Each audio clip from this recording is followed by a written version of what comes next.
One of the things that led me to making television shows about China was my desire to tell bigger stories.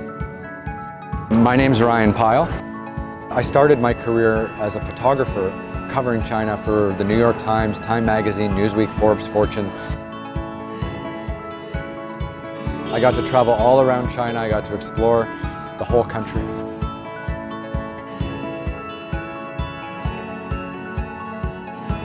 But then in 2008, we had like a world financial crisis that started in the United States and spread globally. And what this did was it really destroyed the publishing industry.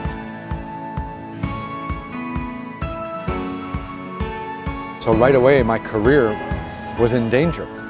And I used this opportunity to refocus my energy.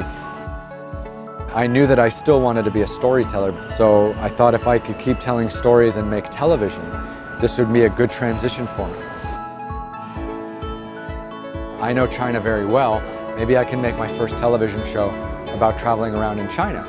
And the first television show I made was my Middle Kingdom ride, also known as Tough Rides China, where I rode a motorcycle all the way around China. And the goal for making that show was to show people the China that I know. After working for the Western media for so long, I felt like China really had been kind of misrepresented. Or maybe if not misrepresented, at least the Western audience was only seeing a part of China, and they weren't getting the full picture.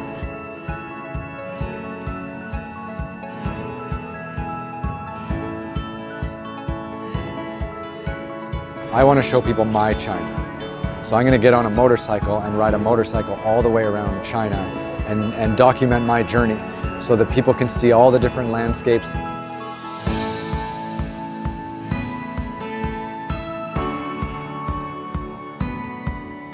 All the different minority peoples.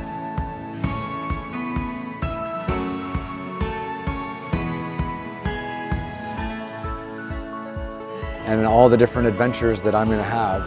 And hopefully then people will have a greater understanding of what China is. And that was the real goal for me to start making television in China. And it's never stopped, and I still have this same desire. China is very misrepresented, or at least it was in the 1990s and the early 2000s, about what it was and what it was like to travel in China and whether it was safe and all this kind of stuff. And then of course you come to China and it's like one of the most safe countries in the world to travel around. And the Chinese people are very hospitable, and when you travel out into the countryside, everyone's very interested in you and they want to talk to you. The Chinese people are beautiful.